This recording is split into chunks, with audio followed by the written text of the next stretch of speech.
We are live. Welcome to another episode of Unscripted, and I have the great pleasure to introduce Jothi Dugar, the Chaos Guru. Thanks very much, Jothi, for joining me today. Much appreciated. How are you? Thank you so much for having me. Happy New Year, and I'm glad to be here today. Yeah, thank you very much. So I don't even know where to get started. I love your background, and we got connected, recommended we have this conversation today. And maybe you can help me out and just give me a kind of a walk through memory lane and how you started, how you got into the tech, and then how you got into having your own podcast and some of the things you advocate for.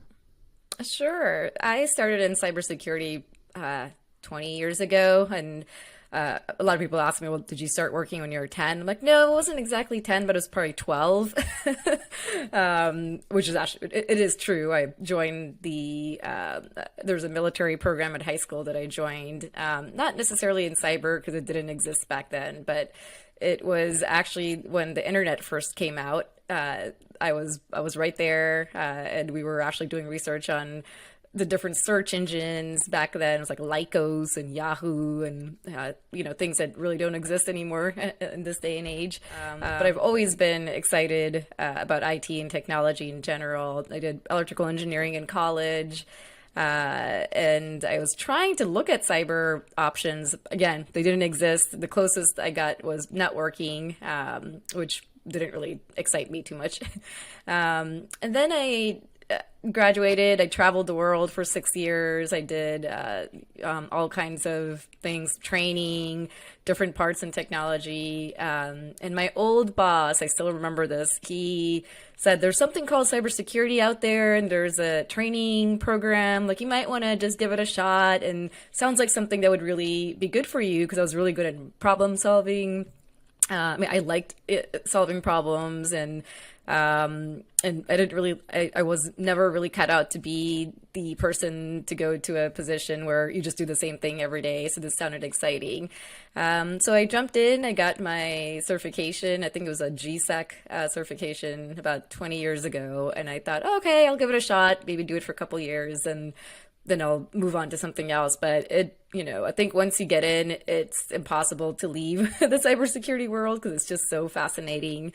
And it's growing by the day. It's never going away at this point in time. It's only going to get more expansive. And I feel like that's the beauty of the field, that there's just so much you can do in the field. And me being a woman and a minority, I must say it wasn't always easy and it wasn't always fun, because you're one of the few. I'm glad that dynamic is changing in the current day and time. Maybe not as fast as I'd like, but at least it is changing. So I'll stop there. There's a lot I could add in terms of just diversity and empowering women to be in fields where there is a lot of male domination. Absolutely. So why don't we just double click on a couple of things? What do you think that in terms of your upbringing, that you were attracted to kind of the technical field? As you mentioned, you were always a good problem solver. I personally struggle sometimes with raising two young boys, and how to solve problems, because the education systems today seems to be able to teach you a predefined set of problems and how to solve those, but not like the kind of the chaos that's in real life in the workplace in terms of problem solving. So if you don't mind, can you share some of your experiences in terms of maybe your parents, maybe some role models, whatever else you can share with us? That'd be great. Sure. So I'll actually get personal on this. I was the only child. My parents brought me here when I was 1, so I was pretty much raised in the U.S. and in Maryland, and I had a pretty traumatic childhood, to say the least. So I had to start problem solving when I was 5 years old, just to figure out, okay, how do I survive this type of environment? I had to be really strategic. I couldn't just be a kid. Pretty much my whole childhood. I almost had to act and think as an adult, even as a child, and figure out, okay, what is my strategy? When do I ask the questions? What is the right questions to ask? How do I not put myself in the line of fire, or, quote unquote. So I really had to figure out how to get myself into a safe situation, but also figure out what's the best tactics I could use pretty much as a child. And I took that with me pretty much my whole life and even up to today. So I totally understand. I have three kids of my own. I'm also a single mom, and a lot of times every child is different. So I was also an engineer, so were my parents. So that also helped out because I always thought like an engineer. There was never a situation where I encountered in my life where I just thought of myself as a victim and stayed in that mode. I might have thought of myself as a victim for a short period of time, but then I always try to just move past that or move through it and then get out of it and then figure out, okay, what do I need to do to solve this problem and learn those lessons and move on. And I think in cyber, that's all cyber is. It's like, right? It's like solving problems, figuring out the root cause of the problem, and then fixing that, and then looking at the lessons learned, and then trying not to make those same mistakes again. And I think that's what I teach my kids up to today too. I have a 12, 9, and 6-year old. And whenever they come to me with a problem, I don't try to solve it for them. I just offer some empathy and I ask them, okay, well, how are you planning to solve this? What are your ideas? And I think, like you said, the schools don't necessarily teach them in that way. Or they just give them very limited options, or they say just go to an adult. And I try my best. I have two girls and one son, and especially for my girls, I tell them, like, you can't keep going to other people to solve your own problems. You have to be able to solve them on your own, and you're gonna fail in things, and that's okay. Because that's the number one thing that I learned in my childhood is in spite of my parents, like, where you're looked at, especially in the Indian community, if don't get a 4.0 average, you're considered kind of a failure. And what I learned from that is, well, that's first of all, it's a lot of pressure, and especially if you're doing a whole lot of other activities. And who's thinking of you as a failure? Is it society? Is it your parents? Is it culture? And is it truly a failure? Because you can only learn when you quote unquote fail. Otherwise you really have no opportunity to grow and evolve and realize that, oh, you could have done something better, or you could have done something differently.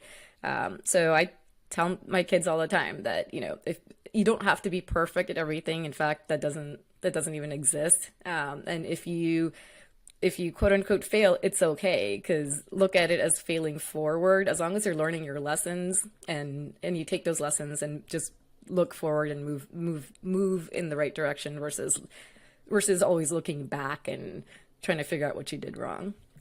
And Jothi, I'm listening to you, and I'm trying to have all my thoughts in order, because there's so much you pack into a short amount of time. And if you don't mind, let me ask you a couple more questions, specifically what you just mentioned. So what I hear from you is that you had to battle like an external environment, whether it's some sort of conceptions of what you're supposed to do, with traditional Indian family. We talk about the female role. We talk about, male-dominated roles. And you had to figure a lot of it stuff on your own, while you're doing it. It's like on the job training on all fronts. Can you just dig again into your background and find maybe some defining moments that you realize, maybe even if I don't get a 4.0 GPA, I'm still not a failure. Maybe if I do choose a STEM discipline and go after it, I'm still not a failure. Maybe if I'm not traditional in the sense of the world, maybe I'm still not a failure. Where in that journey that you started to define what success is for your own self? Sure. I've had 3 points in my life that I would consider transformational. One when I graduated college, and then I left my parents' house, and I had about 10 offers lined up for me, government, private sector, you name it. And it was the best year to graduate. It was the year of 2000, right before the dot-com hit. So all the companies were offering, sign-on bonuses and everything. So I actually took a position with Capgemini Ernst and Young, and I got to live in Europe for about 2.5 years, which was wonderful. It just really opened my eyes to different cultures, different ways of doing things, different people. And then I traveled all of the U.S. I joined Northrop Grumman, so I did a lot of traveling in the first 5 to 6 years of my full-time career. Like I said, I was still working through high school and college as well, but this was starting my full-time career. And that really opened up my eyes to just different ways and different perspectives, because living in America throughout my childhood, you get used to one type or one set of opinions and culture and society, and then you start exploring other cultures and other countries, and I really learned, like, oh well, you don't have to work 24/7 and live your job and have your job be your life. Like, you can also be yourself, like, you be your authentic self, and find out like what makes you happy and take time to do that, like self-care. And that really leads to my next journey into wellness. I have 3 kids, and after my third baby, I was given 6 weeks to live because of an incompetent OB that botched my entire C-section. And that was my next transformational point, where I had to figure out, okay, how do I survive? Because I didn't want to put myself into the hands of Western medical doctors and surgeons, in order for me to heal myself. So I actually found a whole world of natural and alternative medicines and therapies and modalities, and I actually was able to heal myself naturally. It took me 3 years, but I was able to do it, and then I started learning all of these modalities and started my own wellness practice, and I'm also a wellness coach now, and I started bringing that into my work, especially in cybersecurity and technology, because I noticed that there's a lot of burnout and stress and overwhelm in technology, especially if you take the leadership route, because not only are you managing technologies, but you're also managing people, and that can be very stressful. So I started my own health and wellness practice, or actually a program at my current organization. It was the first health and wellness program for technology, and it was a huge success. Then I also started a coaching practice as well. So I try to, bring out. I've learned to bring out my own authenticity and bring all parts of me to the table and try to merge them together, which has been great. So a lot of my talks, and my whole podcast is called Wellness for Tech. It's really trying to blend the wellness world with the technology world, and help technology leaders lead well from within.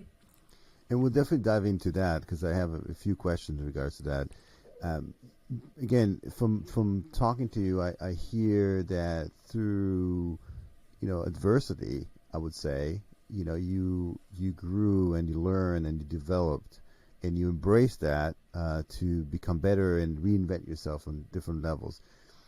How do you do that? Is there any way we can do that collectively now without going through it? Meaning, for example, you said that you have 3 kids and you're trying to teach them to be better, and you say, okay, go ahead and try to solve it on your own, because there may not be somebody there to help you. But potentially it's hard to learn from other people's experiences. How do you replicate what without actually having to go through all those adversities, and kind of instill that tenacity? It's almost like the Hormesis principle, right? So what doesn't kill you make you a little stronger. So you had to go through that, and you came out stronger on the other side. But is there any way we can take the younger generation, because we are very protective today?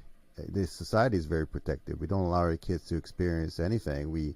Even in the playground, I see like they're all like, almost synthetic. We don't allow them to get scratched. What's your opinion on that? As a again, as a health coach, as somebody who's gone through it and redeveloped themselves. It is definitely challenging, and the culture is very different than when I grew up. A lot more complicated as well. You know, there wasn't social media and all of this technology that exists today, or even like cyberbullying or even just normal bullying, and to the extent that it is today. So it's definitely challenging, and I could see it in my own kids as well. They also have a very heightened sense of entitlement, especially if you have you know if you live in a decent area and you're going to a good school.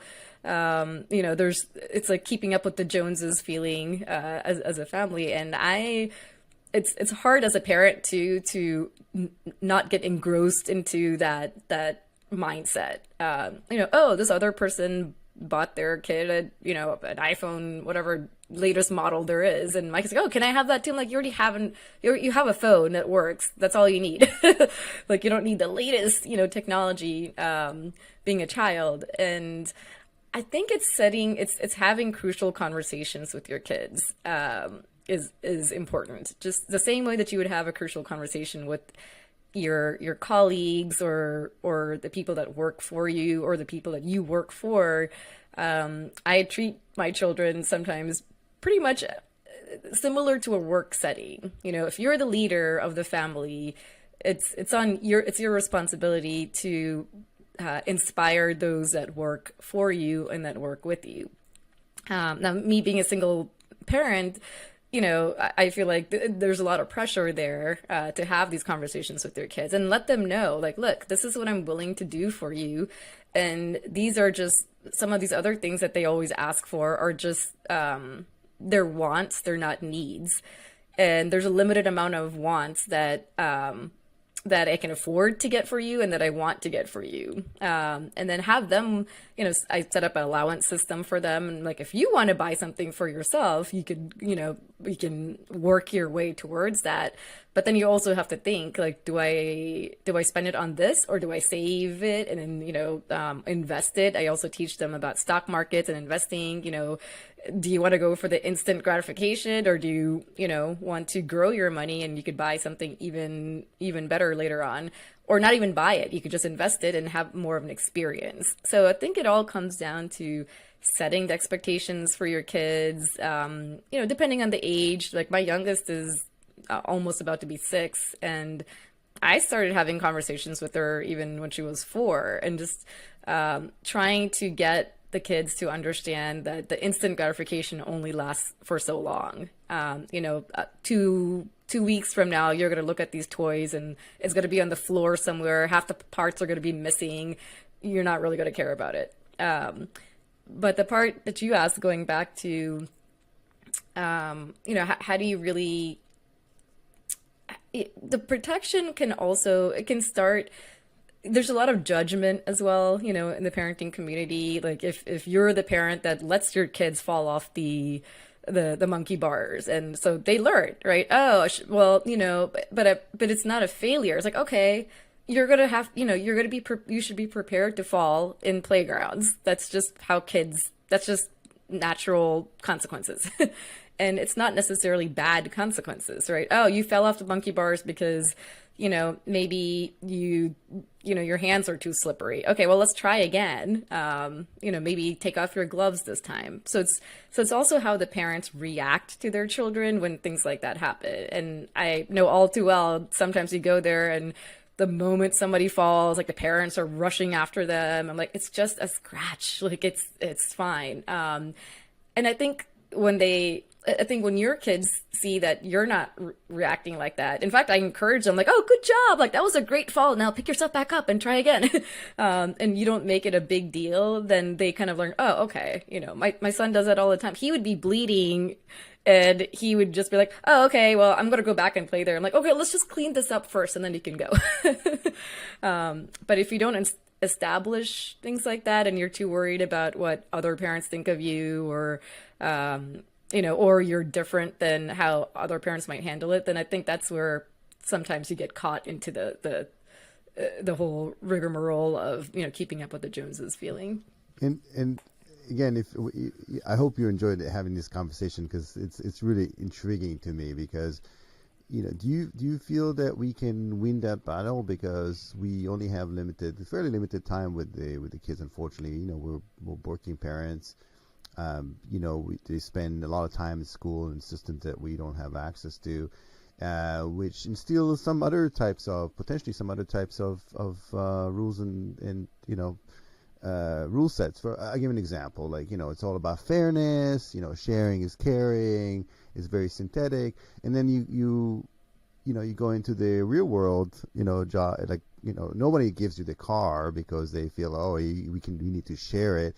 And then in the workplace, you know how it is, especially being a woman minority. Sometimes you had to, use your elbows to get ahead in the corporate world. And it's just how it is. Not just women, just, everybody has to do that.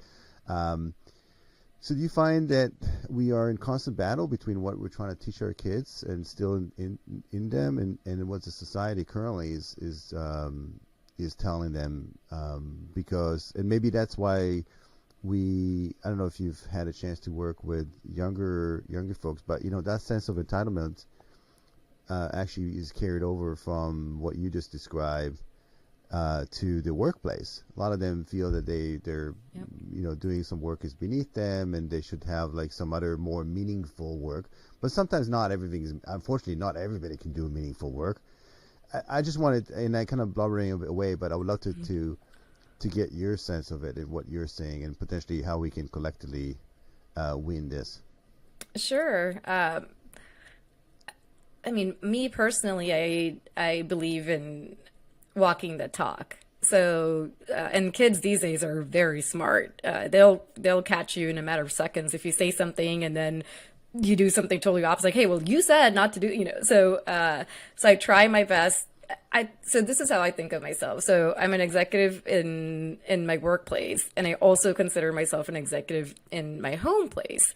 So as an executive, you're being watched at all times at work, right? Whatever you say, whatever you wear, your hairstyle, like what you eat, And Jothi, who you talk to. it's not what you say, it's what you do. I think that's really matters, especially in the workplace and at home. Yeah, and both, right? If you say something and you do something opposite, or if you say something and you don't do it, and then, people will consider, oh, she's just all talk and, she's not really going to follow through. And exactly, it's the same kind of concepts apply in your home setting, especially as a parent, because you are the leader of your family. And so I try my best, I may not succeed 100% of the time, but when you don't, or when I don't, then I take that opportunity to go back to my kids, or maybe it only affected one kid, but all the other kids are watching how you handle every situation. My oldest is 12. She just turned 12 now, and she's a preteen that thinks that she knows, she's going to conquer the world, and she may, but she thinks she's learned everything in life, and she's so much smarter than everybody else, especially her parents. And I get that, and so I have to use a different strategy in working with her than with my other two. But the same concepts apply to the workplace, right?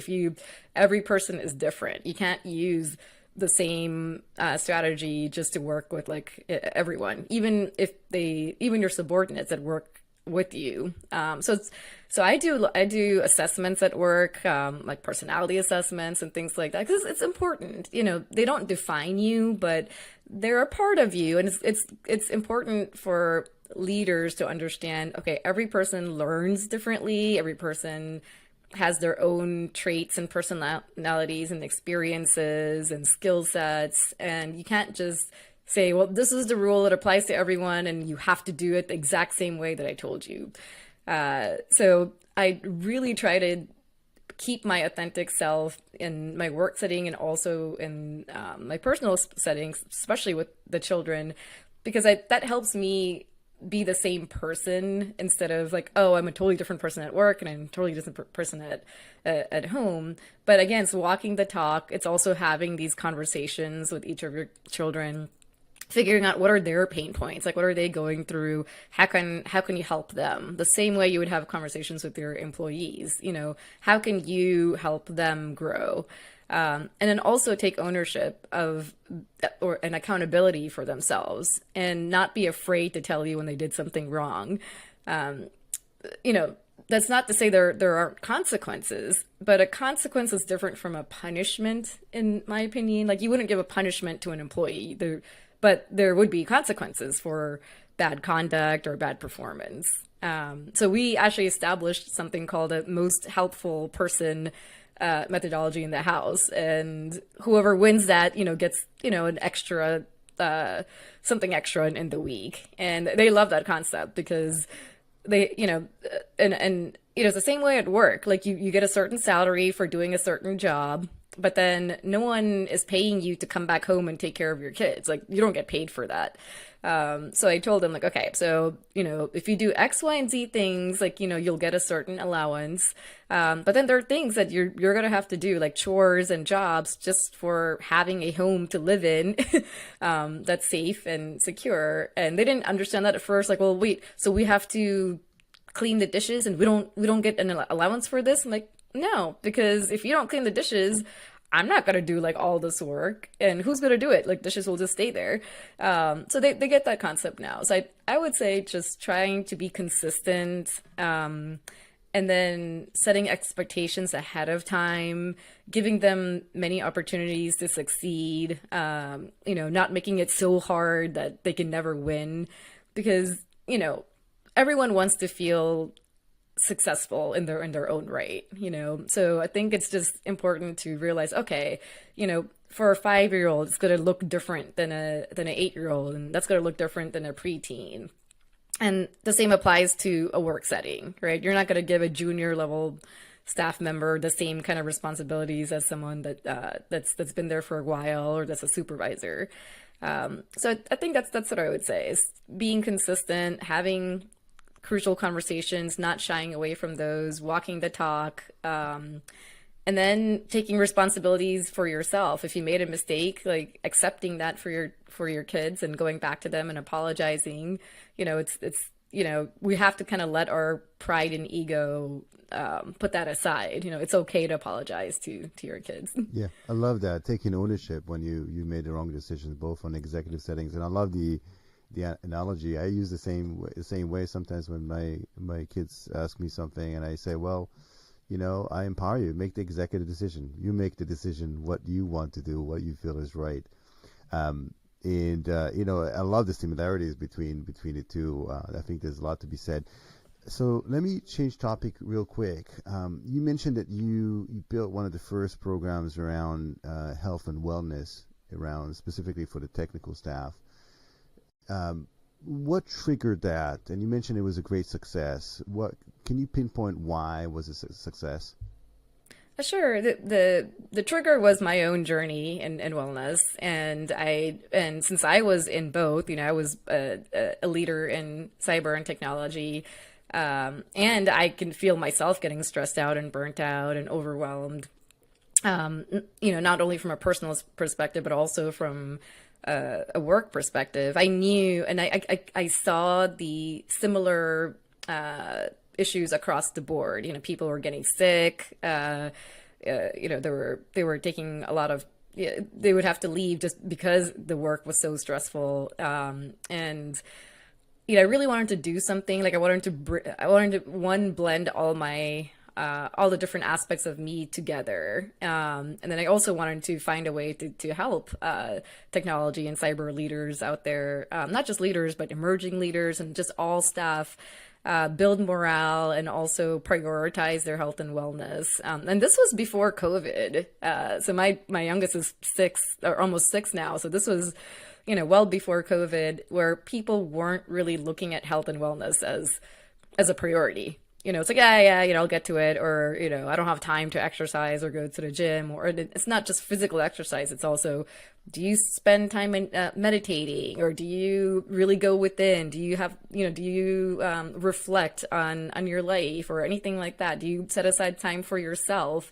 And most people weren't. And, guilty as charged, like I wasn't either until this this event happen. And like you pointed out earlier, I didn't want people to get that phone call from their wait until they get a phone call saying, oh, you really need to, prioritize your health, or have something happen where maybe it might be too late. So I wanted to figure out a way to how do I get people to understand or bring that awareness to people that unless you are well within, like, you can't lead well, because it comes from within you. So if you're not happy, if you're not in peace, if you don't feel healthy, and if you don't feel proud of yourself, then it's impossible for you to show that to somebody else or to empower others. And as a leader, that's your primary goal, is to empower other leaders as well. So when I first, brought up the idea to my supervisor at the time, they were understanding, and they thought it was a good idea. But of course, they're like, okay, well, you can do that in your own time. There's no resources, there's no funding, and as long as it doesn't affect your normal position, then we're fine with it. So it was more of a, yes, you have our permission to go ahead, but no one's really going to help you with this, which I fully expected. So I'm like, okay, great. As long as I have the permission, like I will figure out what I need to do. And so I took all of the skills I learned. I do feel like everything prepares you for like the next step in life. So if you're going through a challenging period right now, I think for everyone out there, just know it's preparing you for your future. And you can take all of these lessons with you. So all the childhood traumas that I had to overcome, and then this wellness journey I had to overcome, set me up to create this program there, because I started with teaching workshops on my own. So I created flyers and put that out there, sent emails, and then I, blocked a 1 hour chunk of time during lunch. I think I called it Wellness Wednesdays, and everyone's calendar. So this is across the entire organization. It wasn't just for the technology stuff. And little by little, and I just started teaching it on my own. Like, okay, I'm going to teach a quick, like 10-minute, like meditation. And the one thing that I started really doing in my own practices and my courses and the book that I wrote is, I knew as a working parent, even if you have two parents, you don't have 45 minutes in the day to set aside time and do a yoga session or meditation or even maybe go to the gym.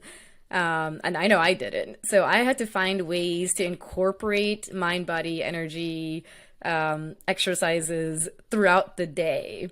And I started realizing, like, oh, it has the same, if not better effect than being so stressed out and overwhelmed 23 hours a day and then just doing something for like 1 hour, because it's what you do most that counts. So I started creating like 2, 3-minute, 5-minute routines. And then I just, set aside 5 minutes every hour and to do those. And I noticed I had a lot more energy. I had, when you have a lot more energy, then you feel like you have more time on your hands as well. So it's really, I learned it's all about energy management, not time management.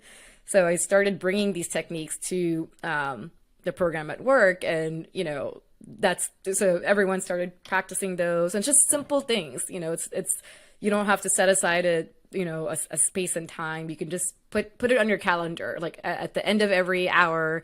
Just put a 5-minute block that you can just look out the window, go for a quick 5-minute walk, or just stop looking at your computer, do something different, and started picking up speed. And I think little by little, other institutes within my organization started also wanting to join. So, and now it's it just runs by itself. So it was a great experience.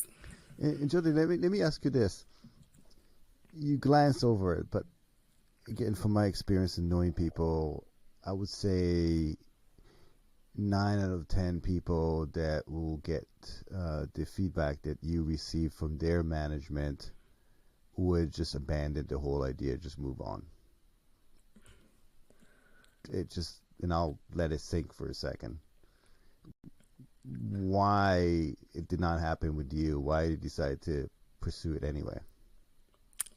So, great question. I think when you grew when you grow up getting no for an answer right from when you're a kid, it's almost like a challenge. It's like, oh, okay, all right, they're just saying no right now, but that just means I haven't done my job in asking the right question and then producing like the right amount of justification. So like I contribute a lot of who I am today to my childhood. Like I knew if I had to go to my mom and ask for anything, the answer was going to be no.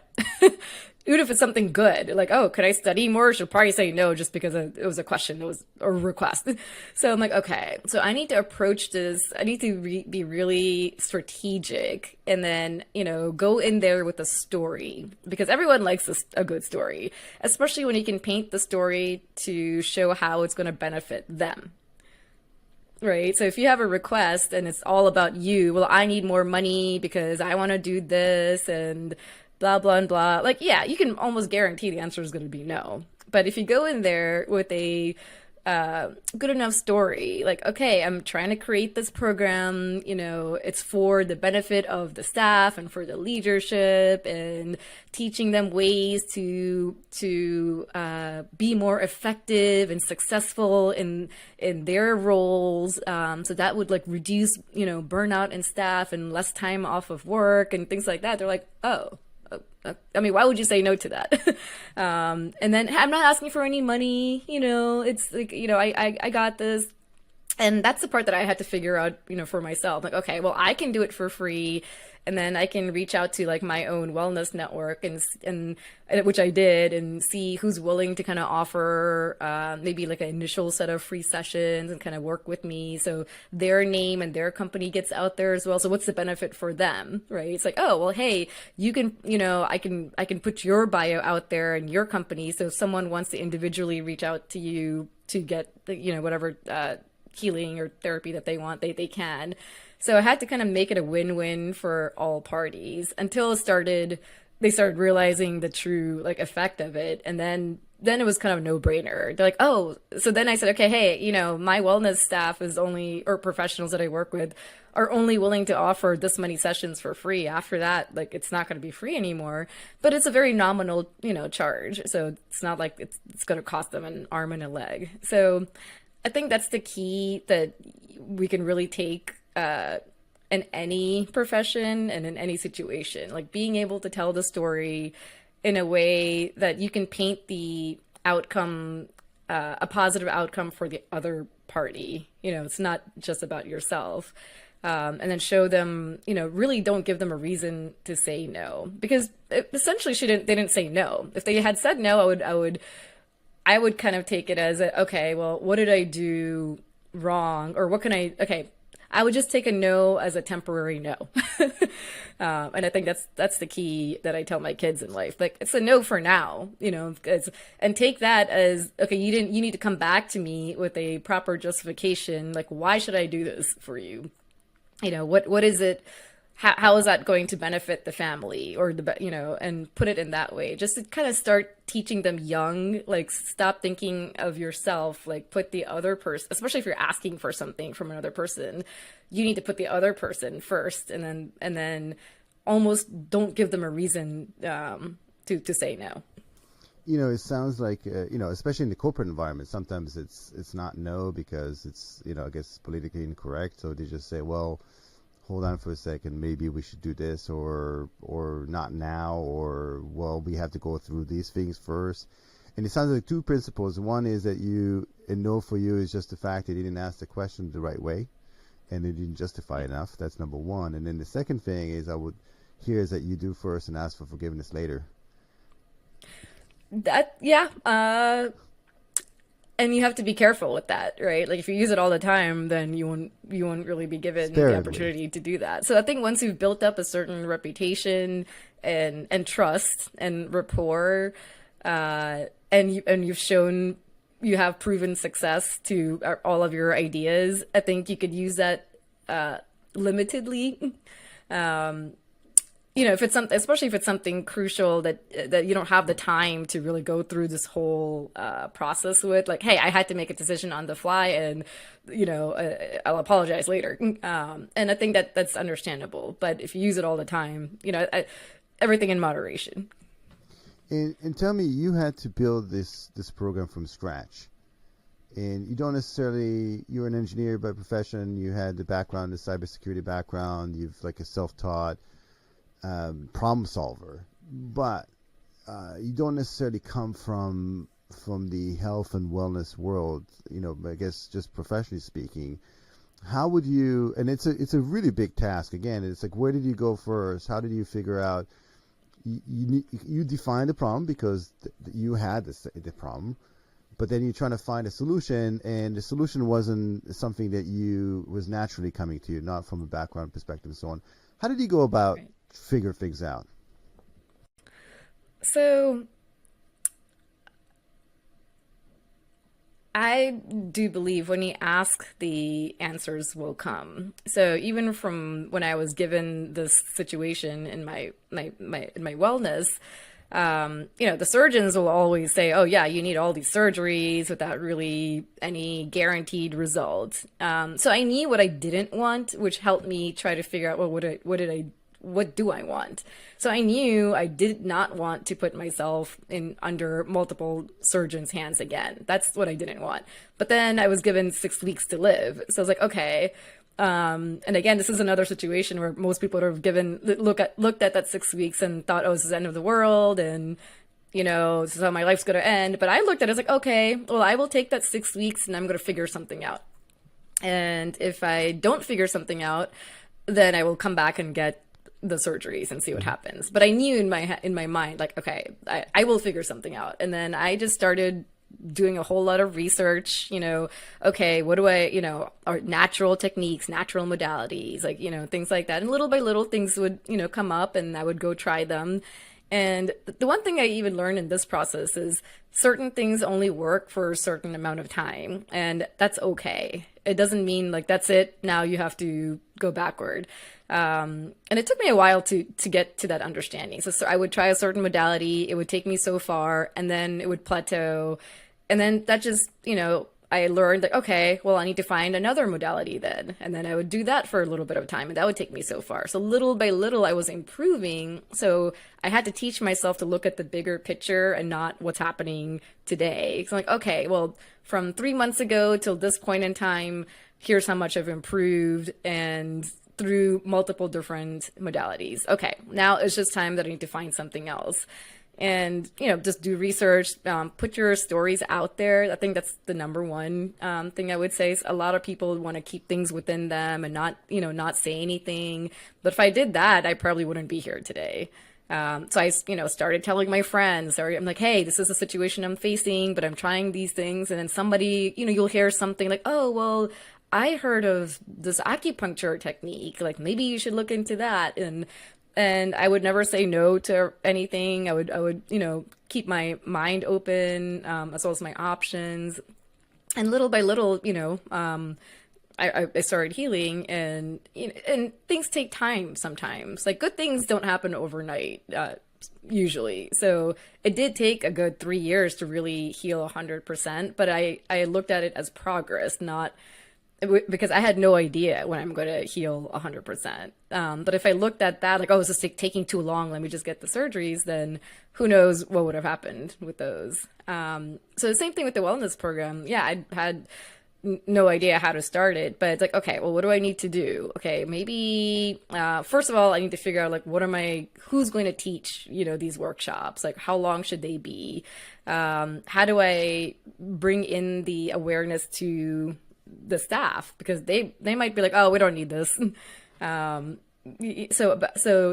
when you see the potential in something and nobody else does, it's difficult to bring that out of them. But I know what worked for me. So all of these different modalities took a lot of time, and that's the one thing I knew. People don't have that kind of time on their hands, and neither did I. So I started mixing all of these different techniques together. And then, like I said before, I started just doing them like 5 minutes, like, throughout the day. And I noticed that had a much better effect than being stressed out, all day long, and then trying to dedicate like 45 minutes at the end of the day. Because when you're in a state of chaos, like, that's when you need a way to keep yourself calm and collected. right? It's not when you do like a 45-minute exercise or going to the gym, that's great. You feel great for that period of time, but then you come back to a world of chaos. So are you able to transfer all of that positive energy into your existing world? And those are the techniques I started developing for myself, and then I started teaching others. And I'm sure that you had doubts along the way, no? I mean, it can be that you're like every day you were like, oh yeah, I'm right on the right path. I know exactly what I'm doing. I'm getting there little by little, as you mentioned. But did you ever, there were points where you wanted to abandon the whole thing or said, okay, I'm just, I'm getting nowhere? Because again, it's just, people always see the end results, but they don't see the how long it took and or what kind of effort or what kind of doubts were along the way. Yes, for sure. I mean, there's always fears in anything new that you do, or fear of the unknown. Because I didn't know. I mean, even within that 6 weeks, I just knew that what I didn't want, and I knew what I wanted, but I don't know exactly how to do it, or even if it's gonna work. And people thought I was crazy. Including my own family, because like, well, you're going against the doctors, but you're not a doctor and you don't know anything about it. I'm like, yeah, that's true. I'm not a doctor, but who botched my C-section? That was a doctor, right? So, if I put my hands in a person who was a professional, and if she made such a drastic, a quote unquote mistake, then, I'm going to figure something out. And yeah, I didn't have 100% confidence in myself that I am going to figure something out, but I think the weight of what I didn't want, over it was kind of over like what I really did want. So I'm like, okay, I really don't want to get multiple surgeries because who knows what's going to happen with those. So I need to do something, and it's also not giving up on what you do want. And I think all entrepreneurs would say the same thing. If you want to start a business, there are going to be days that you just want to give up. Like, it's just not worth it. Maybe I should just stick with a 9 to 5 job. And same in wellness too. And so I think it applies to all aspects of life. But if you really do want something and you truly believe in it, and you need to be 100%, you need to kind of also think about the why. Especially if you want a business, right? If you're an entrepreneur, then you have to think about, like, why do you want this business? Is it just to make money, or are you really passionate about, what you're doing in the business, and what you're doing, who are the end customers, and what are you doing for them? And if you're 100% on that, there are always going to be days where like, oh, it's just hard. It may not seem worth it, but you always have to kind of go back to the why. And my why in my own journey was I wanted to be 100%, to be there for my kids, for myself. I want to do a lot in this world and in my lifetime. So I'm like, oh, I can't die. Like that's like, I have too much to like. I have so much that I want to, conquer and put out there for the world. And I think every time something would stop working, yeah, you do feel like a setback. Like, oh, like I thought this was going to carry me through. Like now stop working. But it's just kind of having some grace for yourself. Like it's okay. You're on the right. It's almost a lot of affirmations, like telling yourself, yeah, you are on the right path. You didn't choose the easiest path.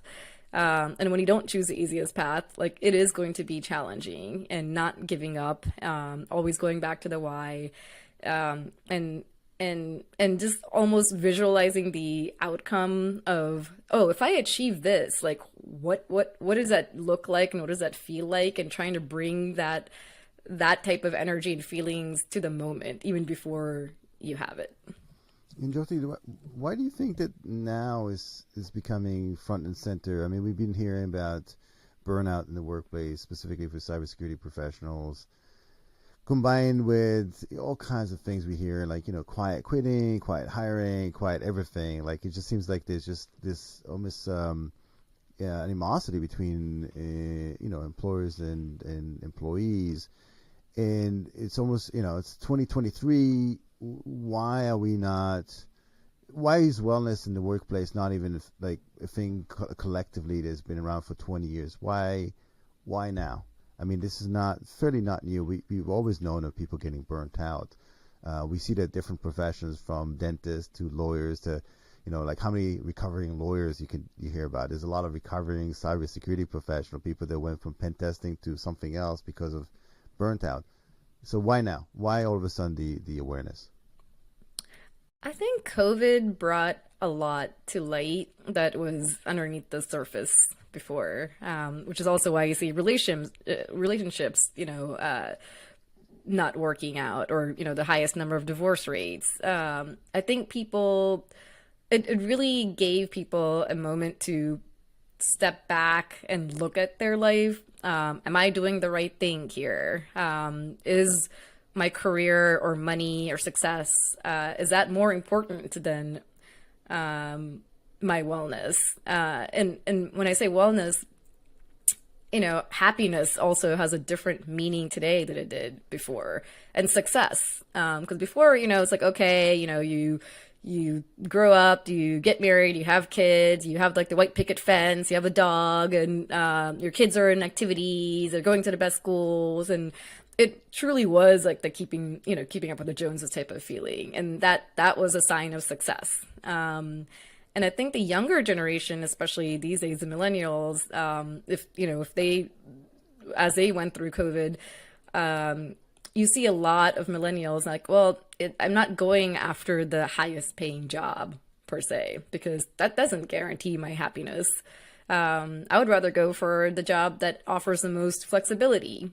You don't have to do 9 to 5. Like, you can do flexible hours. You don't have to come into work every day. Maybe you can work remotely or telework. And I truly think COVID was a blessing in disguise, because for myself, you lived your life by default versus by design. And I think through COVID, people really wanting to live like, I want to live my life by design. I want to design my life. And hey, if a certain company or organization is not, we add value to the organization the same way that the organization adds value to our life. So if there isn't that match, then okay, I'll find something else. Versus before, especially like my parents' generation, you take a job and you stick with it for 30 years, and then you never leave until you retire. So I think every generation, like, they're evolving and growing and really focusing on what makes them happy. It's not just all about the money. It's not all about prestige. The definition of success is, totally different. And especially now, and I can just really quick story. I mean, my previous boss just retired, and it really felt that her work was her life was her work, and because of that, her family suffered. Because the higher you go, the more time you're spending on your work. Especially in that generation, and her family had to wait 30 years for her to retire to really, have her spend time with them, and just allow herself to just be free and travel and things like that. And I know that's not me. And I know the younger generation now, like, that would never be them. I think they would always, look at, even the term life work balance is doesn't exist anymore, because work is part of your life, but so is other parts of your life. So it's all the question of, like, how are you balancing all parts of your life, like your social circles, your self-care, your wellness, your exercise, your money, like, how are we balancing all the different aspects together? I think that's really where the world's going. And how then, Jothi, do you design for the life you want, not the life you have? I think a lot of people are listening to this and say, well, it's easier said than done. You are, well educated, you have a lot of experience, you're highly sought after. you have a lot going for you, you're in a position to be a designer for the life you want. Some people may or may not be in a position like that. What would you say to that? You can always design the life that you want. You may not always be able to have all the aspects of the life that you want all in one shot, but I would say prioritize. There's a Japanese model called the Ikigai, I believe is what it's called, and it talks about all the different parts of your life. And yes, you may not be at a position where you feel like all the parts are balanced and is exactly the design that you want. Because guess what? Once you have something, you're always looking for like the next thing, right? So you're never going to be in a position where everything's perfect and everything's, exactly the way you designed it, and you never have to do anything again. Because that just means you're living in comfort zone. And in which case you're not growing or evolving. So there's always going to be parts of your life that you feel like, oh, I could design it better there, but I don't have, maybe it's not the highest priority right now.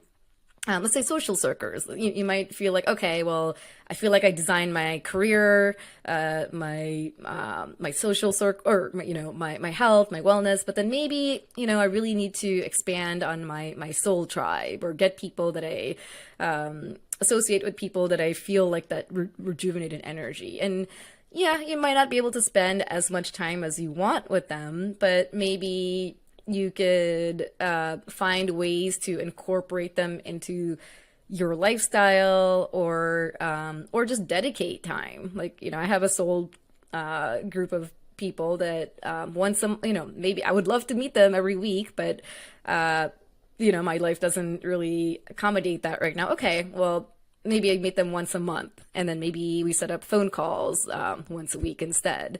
So there's always ways to go about it. If you're in a career that you're not 100% happy with, or you feel like it's not the way you would design it, can you bring happiness to your workplace? There's always ways to do things that can make something that doesn't feel so great feel much better. Let's say you're doing laundry. I mean, who loves to do laundry, and who would design their life that they have to do laundry? You love doing laundry? I hate folding, but I do love doing laundry. Oh, folding. Yeah, that's what I meant. Folding laundry. I mean, that, yeah.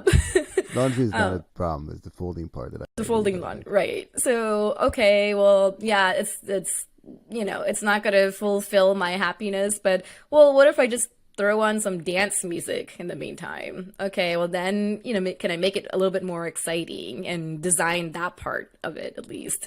Or maybe I do it in batches. Like, no one said I have to sit here for 2 hours folding laundry. Like, okay, well, I'm gonna fold like this set of clothes for the next 20 minutes while I throw on some dance music. Then I'm gonna go do something else and then come back to it. So if you feel like you're not able to design something that you don't have the ownership of, like your organization, then which parts of it can you design? If you love coffee, well, can you bring in coffee to your workplace, and that will kind of put you in a better mood or give you more energy? Can you listen to music while you're working? So, try to find the parts that you do have control over, and that you can design, and then little by little start focusing on all the other areas.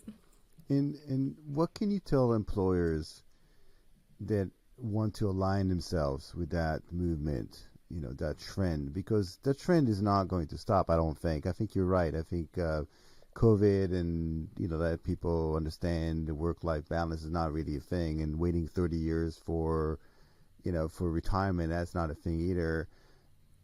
How can employers align themselves, not just from a health and wellness perspective, but just overall providing the environment that employees like to be with and be part of? Yeah, we are doing that as we speak, and it's a big process and topic out there, like the future of the workforce. what is the right thing to do? Is it a hybrid environment? Is it all remote? Is it all on site, which I don't think will ever happen again, unless for very dedicated professions. Like if you have to go in and build something, then yeah, you have to go in. But I think all organizations are forced to look at employee wellness and employee the future of the workforce very differently now, and really understand that an employee is going to work the best where they feel comfortable working and where they feel safe and where they feel wanted and needed and valued, and seen.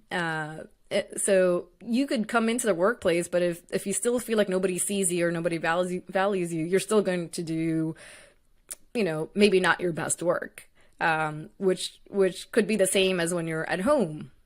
So I think it's really important for employers and organizations to really look at things from a holistic viewpoint. It's not just from a performance or producing a standpoint, which is how it was before. Okay, are you delivering things on time? Are you performing these tasks on time? Are you producing what you need to produce? And those are still things that need to be done.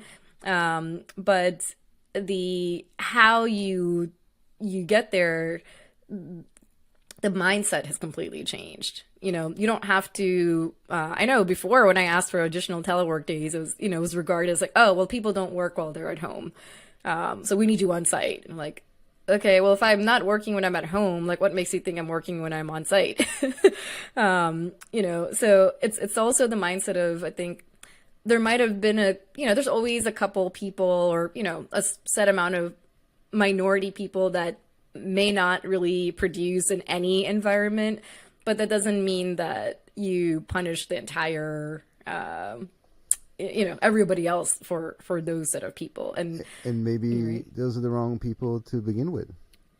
Exactly. And that's really an important point, because just because somebody is not being productive or producing in a certain environment, doing a certain job, there's a lot of judgment on that person, right? Oh, well, that person is like, they're terrible, and you start creating like a negative opinion about them. But maybe it's just not the right fit. And unless someone gives them an opportunity, like, well, you know what, maybe you should try this other type of work instead, and that could be their thing that totally changes how they operate. And I do that with my kids again, bringing the same concepts in the home front. Like my son loves cleaning the floor, and he'll do it in his own way. Like he'll take a couple paper towels, put it on the floor, and he'll kind of like start ice skating with it and making it his own thing. Like again, designing a task the way that he loves to do it, and everything will be great. But if I try to tell him to fold his laundry, oh, it would take him forever, like sitting there complaining and whining, and it's more of a headache for me to like, oh my God, I gotta listen to this. So I'm like, you know what? Why don't you stick with what you are actually good at in cleaning the floors? And my daughter is good at like decorating and things like that. Which I think brings us to this other topic of, I was always taught that you should focus on your weaknesses and try to get better at those. But I've learned over the years, you should focus on your strengths and then get really good at those. And, not to forget about your weaknesses, but understand like, okay, they are your weaknesses, but it doesn't mean you have to now make that your job to become better at your weaknesses. I would just focus on your strengths, because that's what's going to get you to the life that you can truly design. Yeah, absolutely. It's been absolutely fascinating. I feel like we can go on for at least double, and we have to do a part B of this conversation. I feel like we're just trying to get warmed up. But before I let you go, and I really appreciate the time today. I know you were super busy. Let me ask you this: Do you find that all of that, changing the workforce, these health and wellness requirements, and then the emergence of AI and chat GPT and all these robots that potentially can displace us, would that accelerate potentially? Because you don't need a health and wellness program for a robot. They don't take time off. They do what they're told. They can work 24/7. And they may, at the beginning, the cost will be prohibitive. But again, if you don't have to pay somebody all those wellness days, take off day, I mean, all kinds of stuff. There's just like COVID, accelerated the digital transformation. Can the movement of just kind of, getting the workplace, design, life design, all that stuff will accelerate the adoption of AI by companies? AI is already there and it's just going to keep growing just like cybersecurity. So I think it's just something that we need to prepare for. And there is a place for that. I wouldn't say it's going to replace every single person in the workplace because there are certain positions where you need that human interaction and that social interaction. But there are also tasks that can be done, like the more mundane tasks that previously might have, there was a human doing it, but it's like the same thing day in, day out. I think those are tasks that can truly be automated. And I know we're already looking at that in the technology and cyberspace. I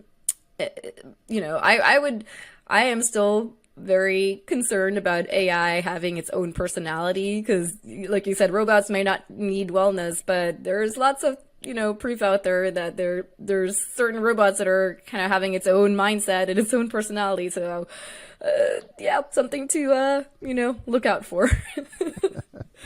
Absolutely, and I like the positive note. And what easiest way, Jothi, to get in touch with you, to know more about what you've done for the Healthful Wellness Program, for coaching, whatever the case may be? Sure. So I have my website. It's jothidugar.com, JOTHIDUGAR.com, or I'm also on LinkedIn. You can just search for The Chaos Guru or by my name, and those are probably the two easiest ways to contact me. Absolutely amazing. And you've done a really phenomenal job answering my completely unscripted conversation. This was really great. And for all those who joined, thanks very much for taking the time to listen today. And looking forward to hearing the next episode. And until then, stay safe. Online is offline as well. Thank you, Jothi, for joining. Thank you. Thank you.